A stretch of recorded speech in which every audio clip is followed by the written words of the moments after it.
Nunca fui víctima de matoneo, pero sí vi que otros se enfrascaban en desacuerdos, peleas y a alguien le hacían comer su gorra de vez en cuando.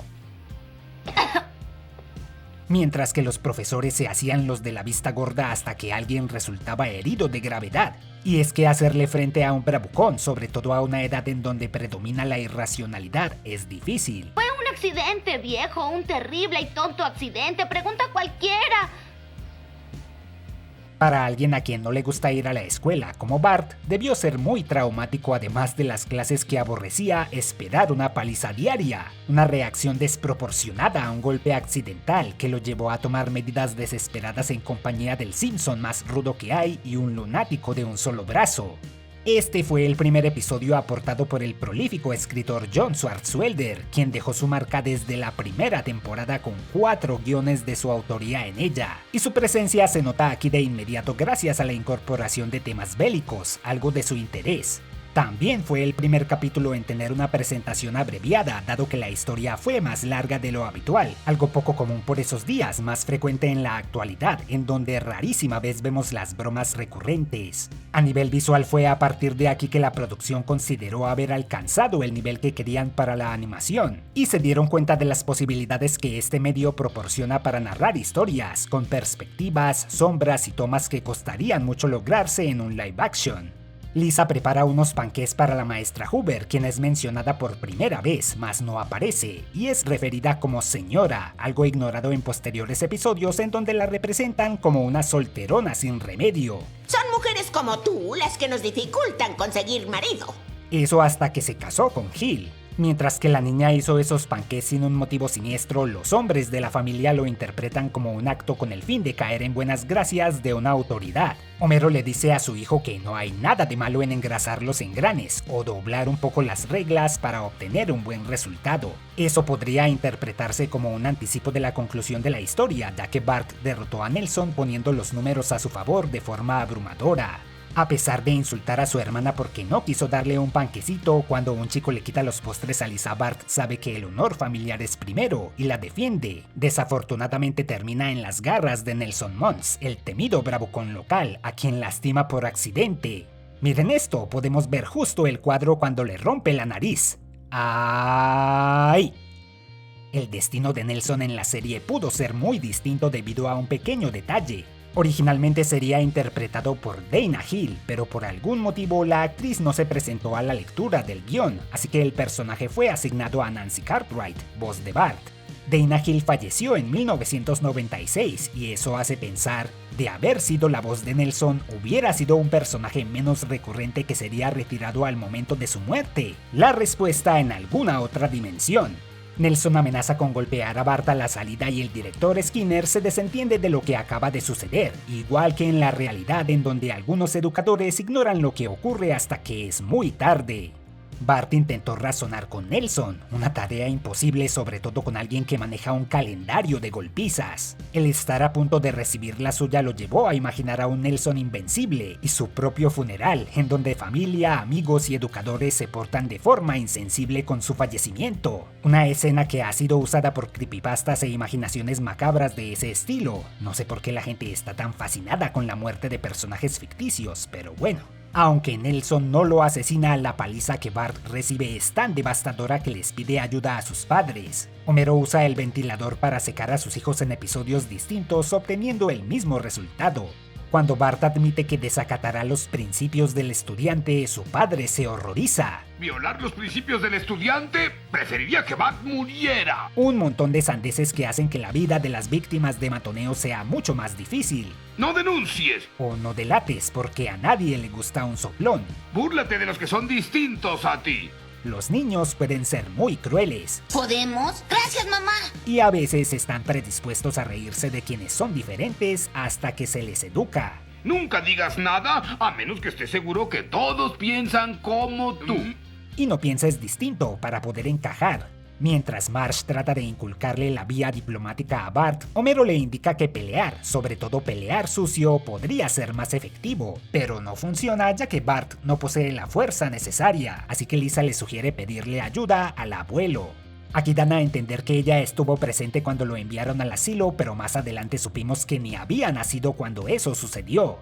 Prueba de cuán diferentes eran las cosas en 1990, los censores de Fox reprobaron diálogos como besatraseros, lo que Bart dijo en inglés al referirse a su hermana como aduladora, y joyas familiares, en el doblaje partes nobles, expresiones y eufemismos que no son gran cosa, pero pusieron a los defensores de la moral de ese entonces a rezar el rosario. Por eso introdujeron como característica del abuelo Simpson el ser un viejo quejumbroso que se dedica a escribirles cartas a los encargados de la televisión y otras cosas, exigiéndoles que dejen de usar ciertas palabras. Número 1, sostén. Número 2, deseoso.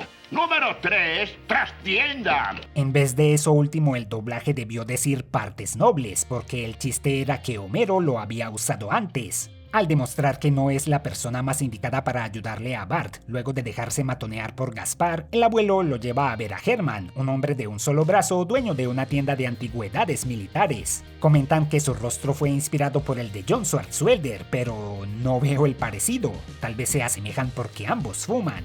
Si hubieran dicho que su carácter excéntrico provino de él, eso sí lo hubiera creído. Mientras que aquí da una explicación que encaja con algo dicho por la maestra Krabappel en el tercer episodio de la serie. Obedece a tu maestra cuando te diga que no saques la mano por la ventanilla del autobús. Mucho después veríamos que perdió el brazo por culpa del jefe Gorgory. El personaje iba a dar una explicación distinta de cómo quedó así en cada una de sus apariciones, pero no se volvió recurrente. Y es que involucrar a un lunático como él no es sencillo, y quizás irrespetuoso con los soldados veteranos, aunque eso no les impidió involucrarlo como villano en futuras ocasiones, participando en la venta de pantalones de contrabando y apresando al jefe Gorgory y a Snake. También es parte de organizaciones como los Magios y la Sociedad Insectívora de Springfield.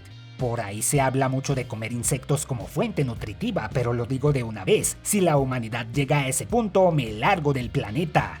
Al poner el nombre de Bart en la declaración de guerra franco-prusiana, Herman comete un pequeño error. Fue Francia quien le declaró la guerra a Prusia, así que en vez de reemplazar el nombre del canciller prusiano Otto von Bismarck con el de Bart, debió tachar el de Napoleón III, líder francés. Abraham compara a Herman con el general George Patton, militar de la Segunda Guerra Mundial reconocido por su efectividad estratégica, su carácter irritable y su gran ego, algo mejor evidenciado en el filme basado en su vida, Patton, de 1970, del cual usaron su banda sonora aquí, ya que fue producido por Fox y no les costaría extra a la producción. Para la parte del entrenamiento querían usar el tema War en su versión de Edwin Starr, ese que va War.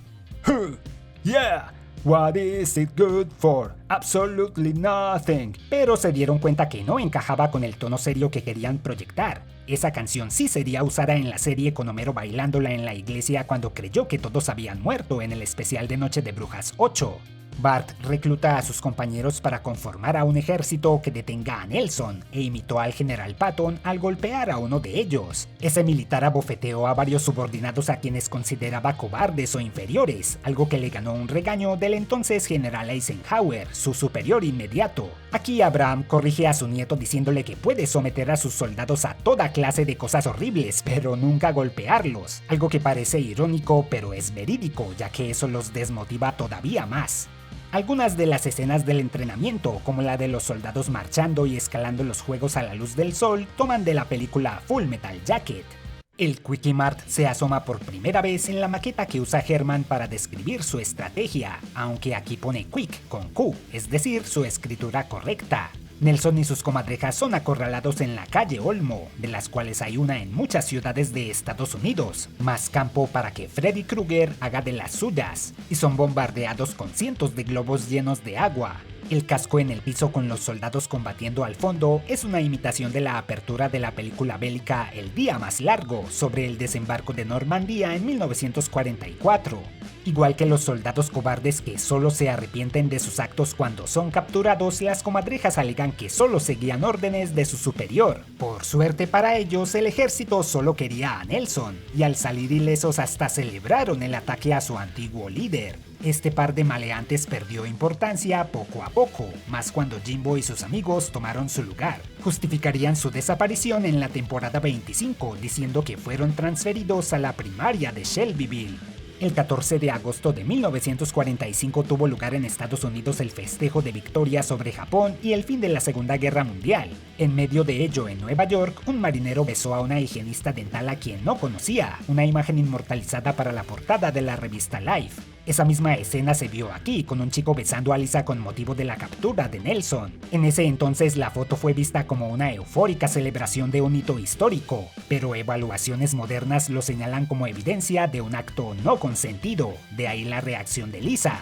Hoy compararían ese momento capturado en la foto al beso que el presidente de la Federación de Fútbol le dio a la jugadora española en 2023. Para solucionar las cosas a largo plazo, formulan un tratado de armisticio o de paz, dentro del cual dicen que Nelson quedará como figura amenazante pero sin poder real. Eso asemejándose al emperador japonés Hirohito al final de la Segunda Guerra Mundial, obligado a despojarse de su carácter divino pero reteniendo su condición como líder de Estado. En esta parte a Nelson le ponen fosas nasales visibles, como la nariz del jefe Gorgory, por ejemplo. ¿Quién iba a pensar que un par de puntos harían que se viera tan distinto? ¡Mira la nariz! Igual que en muchos videojuegos o historias de acción, cuando el enemigo se une a los héroes, lo nerfean, o al menos no parece tener el mismo poder de antes. A Nelson le pasaría lo mismo, alternando entre aliado y antagonista durante el resto de la serie sin volver a ser tan amenazante como en su debut. Por ejemplo, en el próximo episodio nuevo que reseñaremos, su matoneo es reducido rápidamente gracias a su lado más sensible. Para demostrar que no querían glorificar la guerra, añadieron a último minuto el pequeño monólogo de Bart al cierre, admitiendo que las guerras no son buenas, pero hay algunas geniales, como la Guerra de Independencia estadounidense, omitida en el doblaje, la Segunda Guerra Mundial y la trilogía, esa palabra omitida también, de Star Wars. ¿Recuerdan cuando Star Wars era una trilogía y no una... ¿nonalogía? ¿enealogía? No sé cuál es la palabra. Y pensar que todo esto empezó por un panquecito. Igual en la vida real han existido motivos absurdos que detonan conflictos, como pasteles, floreros o... ¡Ya no hay café! ¡Ah! La humanidad es muy extraña. La genialidad de los primeros episodios del programa radicó en haber tomado experiencias universales, en este caso el matoneo, y darles un giro retorcido hasta convertirlas en algo muy original y divertido. Por un lado, aunque no fuera intencional, la historia parece una fantasía del equipo creativo, o al menos de aquellos de sus miembros que padecieron a un bravucón, y de cómo hubieran querido ponerle un alto. A veces esas personas no escarmientan con un regaño o con la razón, pero son recursos a los que hay que apelar antes de tomar medidas drásticas. La guerra debe ser lo último en declararse y eso era lo que querían satirizar. Por otro, y a pesar de que las referencias a la cultura popular no faltaron en episodios anteriores, fue aquí que las tomaron de lleno y las incorporaron en el guión como valor agregado para aquellos que ponen atención, y a modo de homenaje a sus películas y series favoritas, algo que se convertiría en marca registrada de la serie por mucho tiempo.